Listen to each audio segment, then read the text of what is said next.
Good afternoon and welcome once again to the Mayor's Weekly Press Conference. Again, I'm coming to you live from my home where I'm doing my level of social distancing, but also in lots of communications throughout the day with meetings, as well as meeting virtually and conference calling with a lot of people throughout the day, as you can just about imagine. We're going to go ahead and start it off today. It's a real dreary day outside and not the most pleasant, but it's probably mid-40s or so. But as usual, I've got Kyle Johansson, our weather reporter, and he is going to be speaking to you live. Kyle, take it away. So tonight, the sun starts early, my partial clearing, 37 degrees. Tomorrow, probably cloudy, 58. Tomorrow night, clear skies, 34. Friday, sunny, 62. Friday night, clear, 35. Saturday, mostly sunny, 5 Saturday night, partly to mostly cloudy, 46. Sunday, partly cloudy, 70s. Sunday night, a few clouds, 47. Monday, intervals of clouds and sunshine, high at 72. Monday night, showers, 55. Tuesday, showers, 73. Tuesday night, scattered storms, 59. And next Wednesday, thunderstorms, high 72, 52. Great. Thank you, Kyle. As usual, you did such a great job informing the public about the 7-day outlook when it comes to weather. I know another thing that you track really closely is, as much as I do, is you're really tracking things on the national and state stage when it comes to COVID-19. Do you want to give us a brief update, as was told today at the governor's press conference, about the Ohio numbers? So today there's over 2,400 cases in the state of Ohio, and 65 dead, and over 7 counties.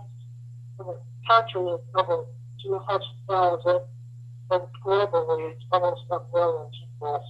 And the peak in the country of the United States could be mid to late April, and no surge counted by fall. Great. Thank you, Kyle. Kyle, as usual, thanks for joining us, and you stay safe, my friend, okay? I will. All right. So I'm going to start with a new development. One of the things that we noticed is that with the closing of the utility billing office, that and a lot of people who would come into that office face-to-face and purchase the $1.50 trash bag stickers for an extra bag.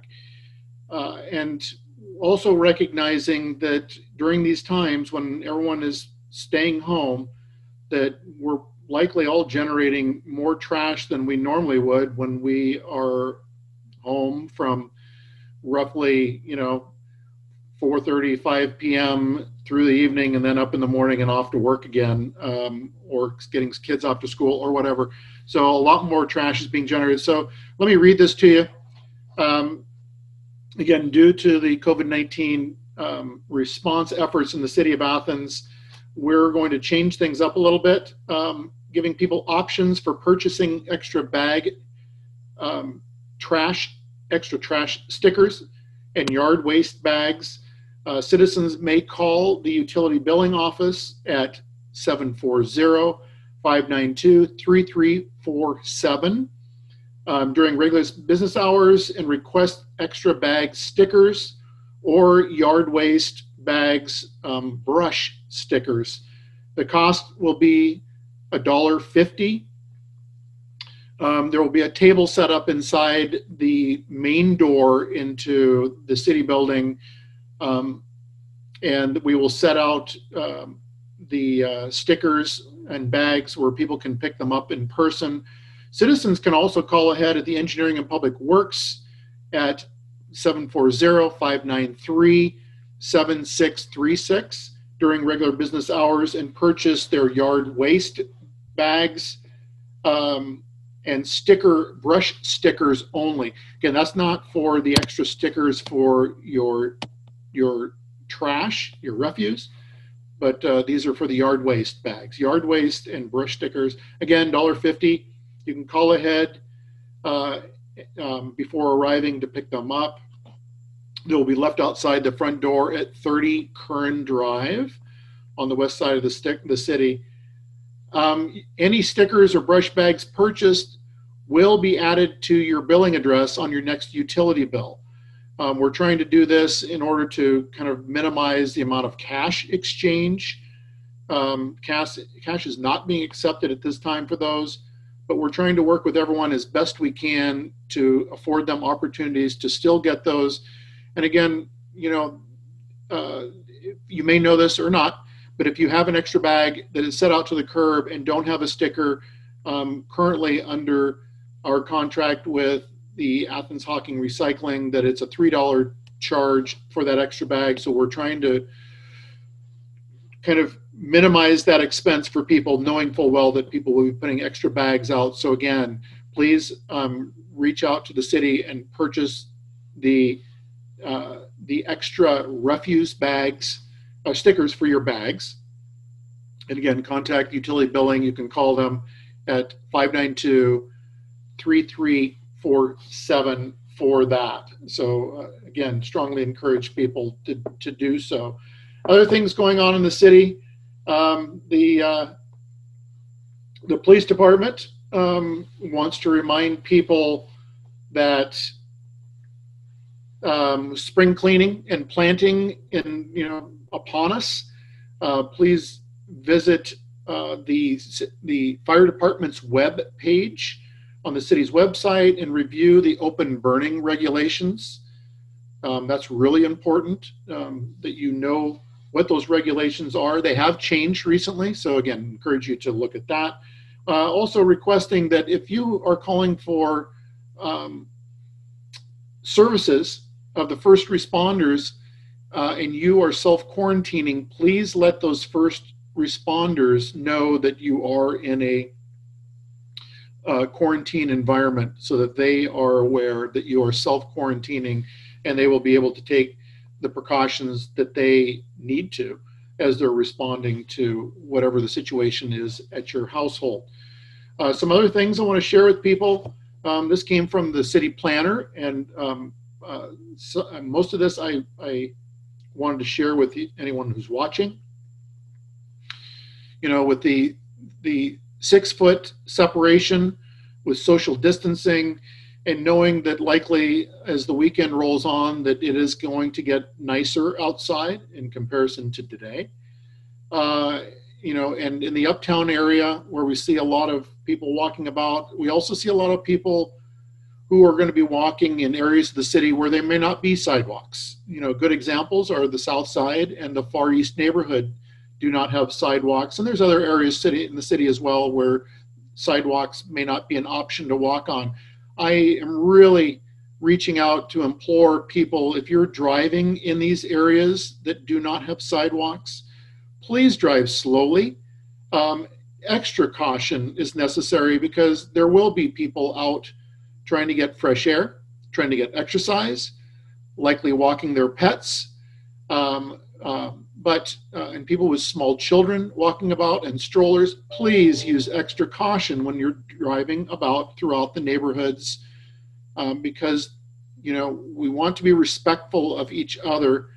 In the uptown area, you know, please just make sure that if you are walking on Court Street or in the uptown area, granted the sidewalks are in a lot of places 11 feet wide, still make sure that you are affording you know, enough clearance as you're walking around people. We really need to work hard at social distancing, and it is hard. It's hard to do, but just keep that in mind as you're out and about.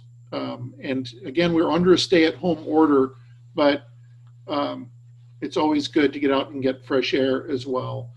And I mentioned the trash and recycling. One of the things that I would encourage everyone to do when you're putting your trash out and your recycling out, as well as bringing your empty containers back in again. Take disinfectant wipes out with you, or disinfectant spray to spray the handles, spray the lids, to make sure that they are safe for those who are our refuge recycling haulers, but also for yourselves when you go and retrieve your empty trash and recycling bins, to give them a good wipe down. Not a bad thing to be doing for yourself and for others. So keep that in mind as well. Some other things that are going on around the city with arts, parks, and recreation. I think if you don't know by now, if you frequent some of these places, you have seen it if you do, and that is that we have taped off the playground equipment to where it is not to be used. We have also taped off the pavilions, and the facilities are closed. The bathroom facilities, restroom facilities at our parks are currently closed as well.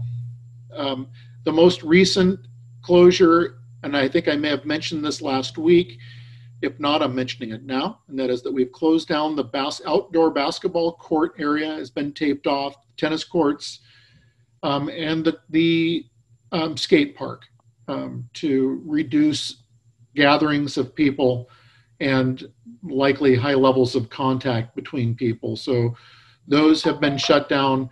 The parks themselves are open. They're open, as well as, at this point in time, the dog parks are open. But just make note that some of that may change depending on the severity of things as we move forward. The last thing I want to share with everybody, I know that everyone is doing the best they can and being creative with the stay-at-home process or telecommuting, working remotely. That, and this was on the governor's press conference today, and it was from Dr. Amy Acton, and I couldn't agree with her more on this. Now more than ever, it's a time for all of us to be kind to each other. One of the things that I'm always stressing with my staff, even though they feel that they're under a level of stress, is to understand that everybody is dealing with the stress or the anxiety or the pressures that COVID-19 is kind of imposing on our city, on our citizens. But please know that when you are interacting with city officials, city workers, that they are there to help you. They're there to work with you and for you. And it's always good to kind of keep things in check and always be mindful that all of us are under a level of pressure, if you will, with everything going on. And so be kind to each other. I am trying to live by that myself, and I find it often difficult, even when I'm here at home with two rambunctious 8.5-year-olds who are trying to figure this out for themselves, but having to stay at home. And I find myself from time to time knowing that I'm working 24/7, that it's difficult. And so I have to take a step back, take a deep breath, and just remember to be kind. And the other thing I want to share with everyone is, please keep this in mind. It's something that my police chief mentioned to me today, and it really, really resonated with me. That the whole thing with the social distancing and stay at home, the one thing, keep this in mind, that the coronavirus, it doesn't have legs. It can't fly. It can't move around. It can't move. We're the people who are moving around. So the more we move around, the more we run the risk of spreading the coronavirus around.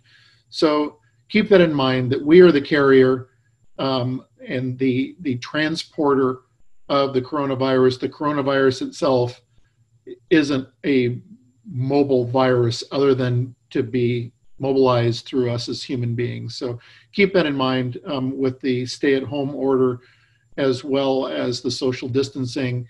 Remember to frequently wash your hands. I'm doing it all the time. Frequently touch surfaces. I'm doing that a lot. And again, if you're not feeling well, please call your primary care provider and explain to them what you're experiencing. Follow their directive as to what you should be doing. And they, if they deem it's necessary, will ask you to go down and receive a swab to determine whether or not you have the virus. But along with that, you will likely be ordered to quarantine in place at home until the results come in. I hear they're getting more and more rapid with the results when they come back. That's a good thing. But those are the things I want to share with you. I enjoy the fact that anyone who's out there who is tuning in, that you are tuning in, and know that the city is still working hard and everything is operational. In some ways, we're doing things differently, and hopefully you're doing things differently as well to help protect yourself and others. Thanks for tuning in as usual, and join us next week for the next installment of the Mayor's Weekly Press Conference. Please be safe and take care.